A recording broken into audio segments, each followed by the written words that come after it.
Frequently asked question number 4. How do I deduct my auto expenses?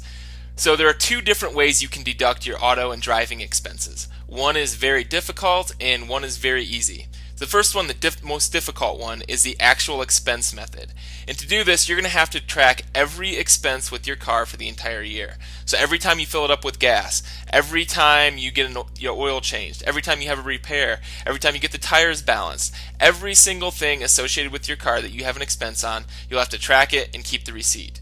From there, you'll keep track of your business miles versus the total miles, okay?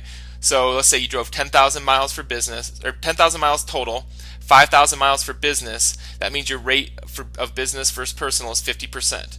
So then you're going to take those total expenses and multiply it by that rate, so 50% in this case. So let's say you had $10,000 total in auto expenses. You're at 50%. Your auto deduction for that year is $5,000. It's very difficult. Most people don't have the discipline to keep every single receipt from every trip to the gas station and every other expense with their auto. The far easier method is the standard mileage rate method. So all you have to do for this is keep a mileage log in your car, log it every time you take a business trip, add up those business miles at the end of the year, and multiply it by the standard mileage rate, which the IRS gives you. In 2012, that was 55.5 cents per mile. So if you drove 10,000 miles for business last year, you take the standard mileage rate, you're going to get $5,500 in a deduction.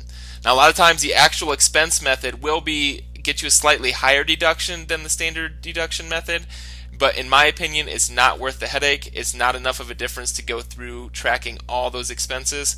I highly recommend going the standard mileage rate.